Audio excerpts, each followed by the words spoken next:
उन्हाळा आला की तुम्हाला सुद्धा आईस्क्रीम खावंसं वाटतं का? किंवा फ्रिजमधलं थंडगार पाणी प्यावंसं वाटतं का?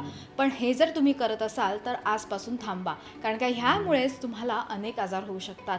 तर अशा वेळेस जेव्हा उन्हाळ्यात शरीरामध्ये शुष्कता निर्माण व्हायला लागलेली असते, तसंच वातावरणही शुष्क झालेलं असतं आणि त्यामुळे आपल्याला तहान ही खूप सगळ्यात जास्त लागायला लागलेली असते, पण भूक मात्र खूप कमी लागते. अशा वेळेस तुम्ही पचायला हलका आहार घेणं गरजेचं आहे आणि फ्रीजमधलं पाणी प्यायचं तर नाहीच आहे, पण ह्यासाठी काही उपाय तुम्ही उन्हाळ्यात उष्णतेचा त्रास होऊ नये म्हणून करू शकता. तर अशा वेळेस तुम्ही नारळ पाणी पिऊ शकता किंवा सब्जा बीज रात्री पाण्यात भिजत घालायचं आहे. तसंच गार पाणी हवं असेल तर माठातलं पाणी प्यायचं आहे आणि त्यामध्ये थोडा वाळासुद्धा घालायचा आहे. वाळा घातलेलं जे पाणी असेल हे पित्तशामकसुद्धा असेल. अशा वेळेस तुम्ही पन्ह, आंब्याची डाळ ह्या पदार्थांचं सुद्धा सेवन करू शकता